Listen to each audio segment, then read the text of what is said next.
My name is Eric Schaer. I'm teaching chemical engineering at NSIC in France. I am doing also researches at the French Laboratory of Reaction and Process Engineering, also in Nancy. I am also a member of the Working Party Education from the European Federation of Chemical Engineering. So to begin with, a few words of introduction. We all know that the world is changing. It is changing fast with the depletion of resources, some large problems of global warming. We have also a globalization of markets, some increased competitiveness, and the importance of digitalization on the production processes, on the exchanges. At the same time, we also observe an evolution of the engineer's job. Not only the chemical engineering, but all engineering jobs are moving fast. We have an expansion of application areas, the importance of mobility, not only geographical mobility, but also thematic, corporate mobility, inside a company or outside a company sometimes. And the jobs are becoming almost as flexible as processes should be. There is also the importance of safety, of environment, of ethics, of digitalization, of course, that changes the way the processes are operated, are optimized, and so on. There is also an evolution of learners. We speak now of Y or Z generations.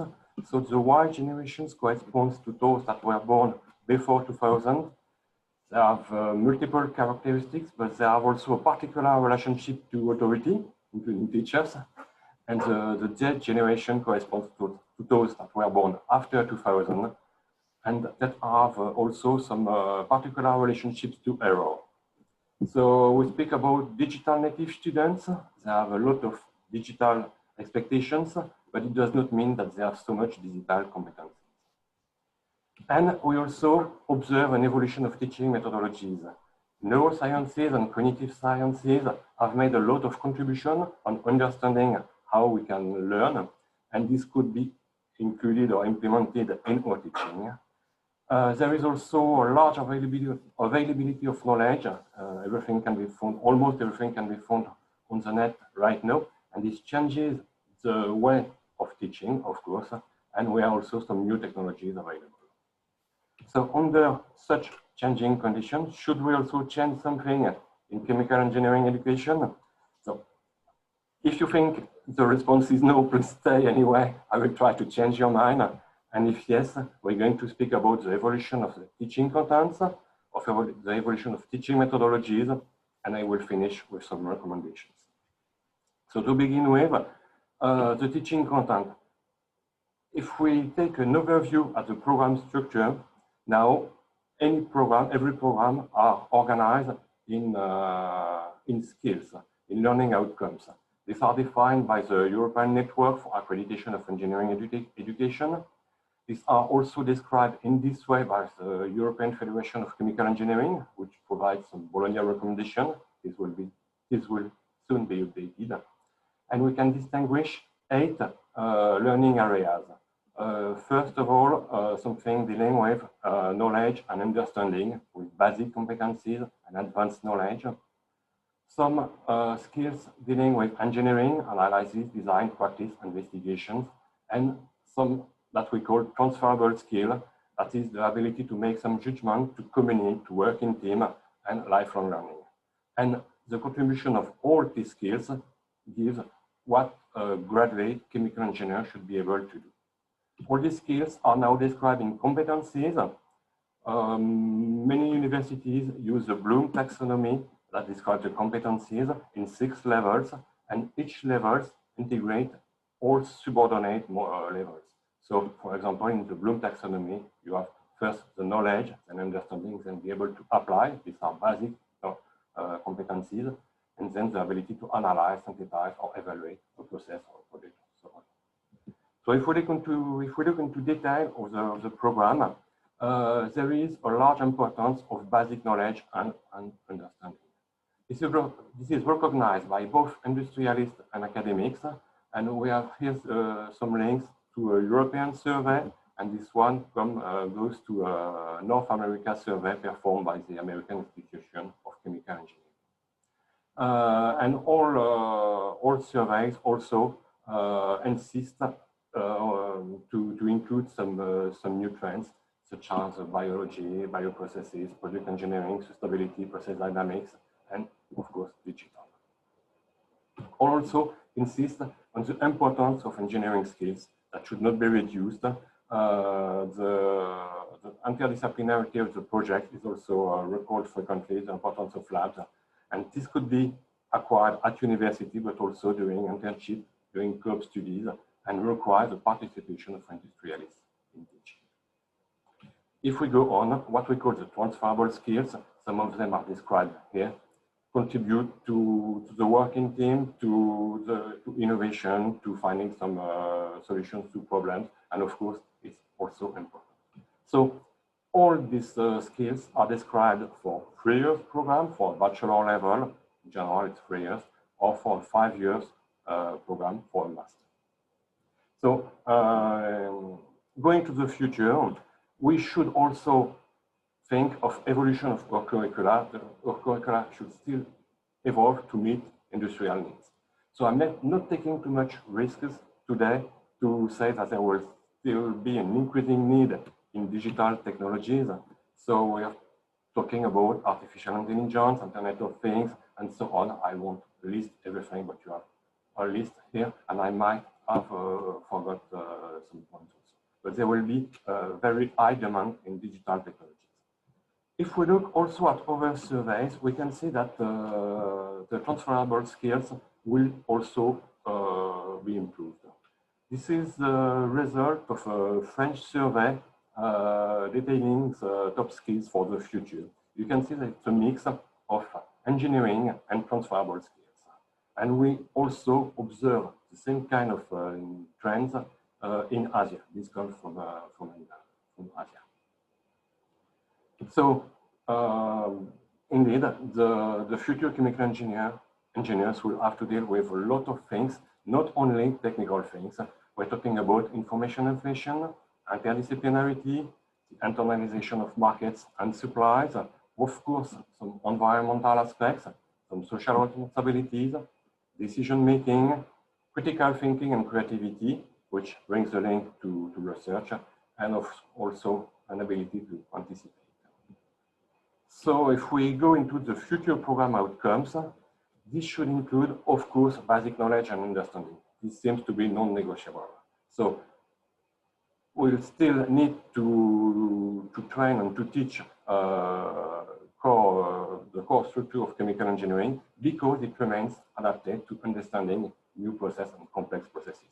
So I'm talking here about balances, thermodynamics, transport phenomena, separation, and so on. Of course, they should still include mathematics, physics, chemistry, biology, and maybe some more informatics and digitalization. If we go on, the engineering skills, are still also very important. The processes, the products are more complex, and we are also to take into account some emerging technologies, some new equipment, some ethics, some environments also. So this will be acquired at university also, but during internship in research university or in industry or in both, if possible. And we have seen that the transferable skills are very important also, and these are difficult to learn passively. So, which also explains the need for active teaching methodology. So going back to a structure of the future program, we can say that nothing is removed and that we should add some different topics in cognitive skills, in engineering skills, in transferable skills. So if the size of the box remains limited, or the time for teaching remains the same, it means that we should make some choices sometimes, or it also explains that the future engineer will have to train and to learn by themselves. If we take also a look at the teaching methodologies, we have some discoveries of some recent information about neuroscience and cognitive science. The first one is mutual attention.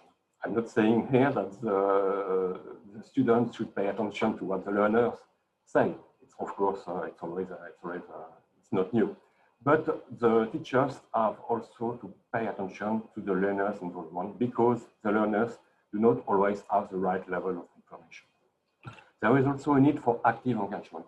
Maybe you have already seen this figure. Normally, both are side by side, but I needed some space. So this one corresponds to that, and this one to that, and so on. So it explains what you are able to remember after 2 weeks, according to a passive or active situation. So if you are in a passive situation, I mean reading, hearing, seeing, or watching, you can remember maximum 50% of what you hear and see, maybe like today. If you are in an active situation, you can remember, or we can remember, up to 90% of what we do. So we should promote learning conditions that allow an active engagement of learners and some cognitive efforts. We should also give some feedback to the students to allow them to learn from the mistakes. It's a bit like machine learning. So this needs also some time. And finally, it has been observed that the time distribution of learning phase, so I'm speaking here about time distribution of learning phase, promotes the transfer of acquired knowledge. So according to this, thanks to these findings, or according to new findings, different active teaching methodologies have been developed by colleagues. I have listed here some of them, but there are many more, and maybe you use also different teaching methodologies. Some have been described in French, so it's in French, at the University of Lorraine. We have developed some 2-page descriptions of different teaching methodologies. So there is a link in the image. I have no time to describe now, but once you'll get the slide, you'll be able to click and to see what it says. And we're also developing the same kind of description in the working party education, so that you will soon be available to find the same kind of documents on the website of the European Federation of Chemical Engineering, and they should be in English. There are also some tools. The learning analytics helps to follow the students' attention, and it's very easy to use now. A lot of learning analytics are available on smartphone, and we can use it to promote an active involvement of the students. We can also easily realize tutorials that can be displayed on YouTube or on any other channels. There are also a lot of MOOCs available on the net, and now a lot of colleagues also use virtual or augmented reality for operators training. Or here it is also a picture of a lab, of a chemical engineering lab. Once again, I do not have time to detail right now, but there is a link in the image, and you'll be able to visit the website once you get the slide. You can make an experiment, fill the tank, go to the library, or visit other chemical engineering departments. Sorry, it's all in French for them. We should also promote adapted spaces, adapted learning space. This is an example of such a learning space. You can see that it can be arranged for group discussions, for teachers' explanation, for digital work, and we can also capture the explanations of a teacher, or eventually, as I just said, use virtual reality. So to conclude, I will say that the chemical engineering concepts remain necessary for the plant of the future. A new emphasis is needed on digitalization, and transferable skills. Competencies must be defined in consultation with employers, and some universities have already introduced some process system engineering specializations, and a lot of universities now insist on the importance of transferable skills. We should at the same time promote active teaching methodologies that has proven to ensure better involvement of learners and so on. And since both new topics and new teaching methodologies require some time for acquisition and implementation, we should sometimes make choices in university and propose some specialization, and then we should also develop lifelong learning. So to finish with a few recommendations for institutions, we should of course involve industrialists in steering committee. We should promote teachers training and encourage the use of active methodologies, tools, and learning spaces. For industrialists, please contribute to the reflections on teaching contents. Continue also to be involved in the acquisition of engineering and transferable skills, and propose some internships and co-op training. It's common in France. It's not so common everywhere in Europe or in the world. For teachers, we propose to use and develop what we call reflexive teaching. This is an analysis of your teaching, like in any research. We propose also to continue to train on innovative technologies and on active teaching methodologies, and also to develop and promote lifelong learning. Well, that's all. Thank you for your active attention.